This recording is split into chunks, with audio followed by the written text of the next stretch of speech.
What is going on, everyone? I'll be honest, I actually love the fact that the Sixers have all this talk. It's the talk of the city. They're the #1 squad right now. I love it. I love the fact that the Sixers are the main attention. But some bad news. Bad news with this video and pretty much all around. So, Jimmy Butler. Jimmy Butler has been in the news, and right now I get the notification that he has to go see a specialist for his wrist out in LA, and that's what he is going to do now. Brett Brown spoke and said that it was precautionary.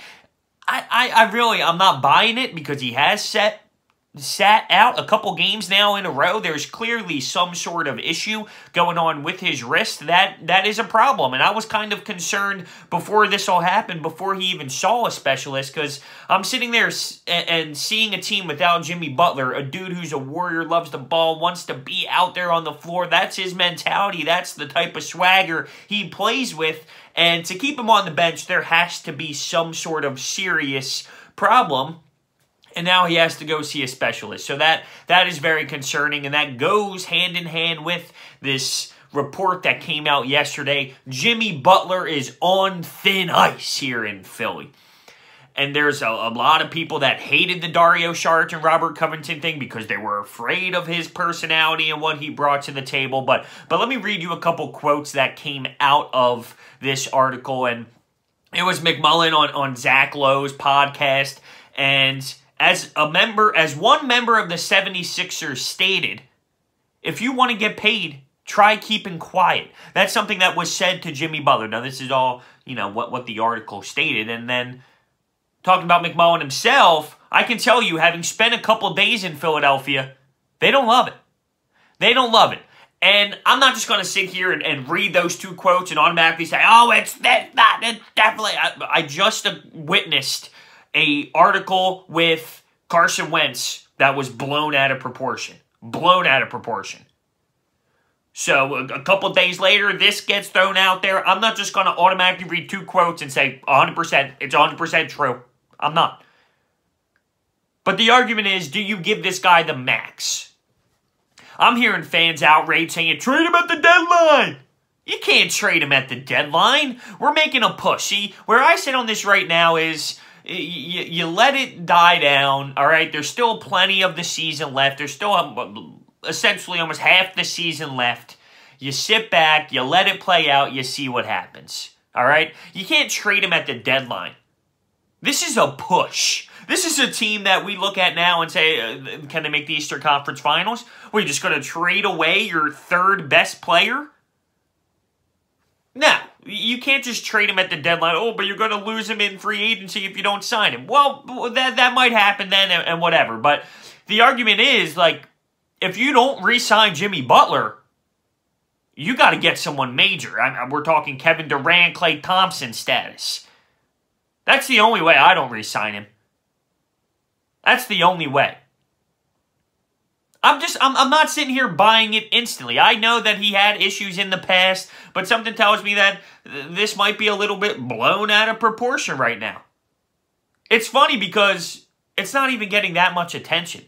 Carson Wentz is reported to be selfish and this terrible guy, and it is on Get Up, Colin Cowherd. Jimmy Butler gets thrown under the bus, and it's nothing. It's nothing at all. But it's just funny to me how that is. And I just think it's someone looking for another story. I'm not saying he's the greatest teammate ever in the world, but there's no reason to just keep throwing this guy under the bus every single article that ever comes out.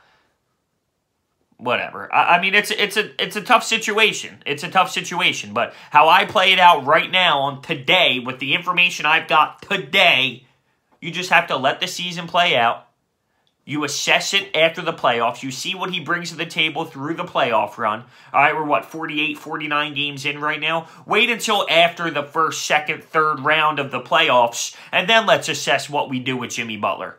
Then we'll assess. I'm not getting too early right now. It's too early.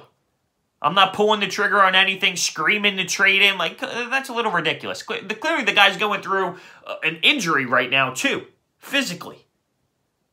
So, I mean, I don't know. The media is ridiculous at times, and I'm not saying he's perfect, and I'm not saying there's not some, some type of attitude that he brings, but that's him. That's what he does. He tries to bring the best out of everybody. He wants to win. He has that hard-ass mentality. He does, and that's what we signed up for when we got him. I would do it again every single time, regardless of what happens, because he makes your team better. We'll see how it plays out in the long run,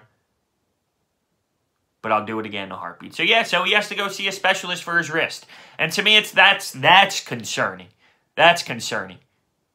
Realizing he's been out a couple games in a row now. You don't just keep Jimmy Butler off the court for something that's not serious. So we'll have to wait and hear on that news. More news. Joel Embiid not going against the Nuggets tomorrow night. And you could tell he's hurting, all right? He's tired. And he was questionable the last couple games with the back. Now, Brett Brown said this was a target game to begin with. Realizing the schedule, seeing it's the first away game, and seeing that we have off until Tuesday again, this was going to be a set date to be set anyway for rest. And that's potentially right. He said that it's not because of the back, it's just because we're going to give him rest to begin with. And I mean, it's the right decision. It's the right decision. Even if Brett says it is the back or it's not the back, the guy needs rest. You can tell he's fatigued. He does a lot. He battled through last game. He felt as a leader he needed to be out there. That's something that Coach Brett Brown stated to the media after the game against the Spurs. He decided he needed to do this for the team, which I love, by the way. And he's clearly just tired. He needs a little bit of rest. It is the right decision. And by the way, Wilson Chandler, not the same for Wilson Chandler, but Wilson Chandler is out, but he has a little bit of a hammy issue. So he will be out against the Nuggets as well.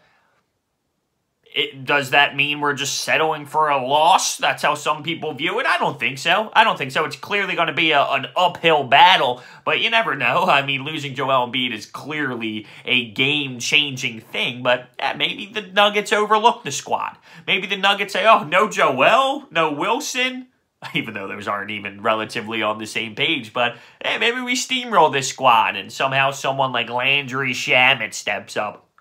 We'll have to wait and see. I don't know why Shamet would step up and not someone like Bolden. Yeah, whatever. And this one's actually positive. I said this was all negative. There's some positivity out of this, and Joel Embiid is going to be an all-star, and it's just awesome to see how this guy went from being drafted, always a bust, always going to have injuries, to one of the best dominant big mans in the NBA, and now he's consecutively in the All-Star game, and he's rocking the starter role, and he's just awesome. I mean, awesome, awesome, awesome, awesome. And I was thinking to myself yesterday, because I was watching TNT, and it was the Lakers versus the Timberwolves, and remember when we were winless for Wiggins? That guy stinks. He's averaging like 17 points a game. He has this body language issue, and he just doesn't have that it factor. He doesn't, and the kid honestly just stinks. When you put it in perspective as, win this for Wiggins, this guy's going to change the franchise. Now, if you got a scorer who scores you 17 points a night, and I mean, yeah, there's different scenarios, but when you look at it as, this guy's going to be saving my franchise #1 overall pick, let's tank a season for him, the kid stinks. And we got someone like Joel Embiid, and I'm not trying to bring the process into this, but it is just funny how it goes. So what can I say? Jimmy Butler, he gets injured, and we have to wait to hear what happens. He's in LA to see a specialist. There's also the he's on thin ice article, and you know, the media loves to get that clickbait going. It didn't blow up as much as people thought it would. What do you do at this time? I think you just sit back, relax, and wait until the end of the season, until the end of the playoff run, to see how it all plays out. We're only 40-something games into the season, and, you know, of course he brings that attitude to it, but it could be blown out of proportion. Some of these quotes saying, you know, Philly doesn't love it and all that, that's one person's opinion on what he's heard. I mean, I don't know how much I'm buying into this, we're just going to have to kind of assess the situation after the season. And Joel Embiid's a no-go for tomorrow night. I think it's the right move by Brett Brown. There's clearly some sort of fatigue issue going on with him, and it's a perfect game for it, considering we have a bigger break until our next game Tuesday. So that gives him a couple days to rest, get a little bit more energy going, and it's a road game against a Denver Nuggets squad, and we'll see how that all plays out. So let me know what you think down below. I do love my Sixers, man. I'll tell you, it's something different. It's great that the eyes are on them. It's awesome to me. Let me know what you think down below.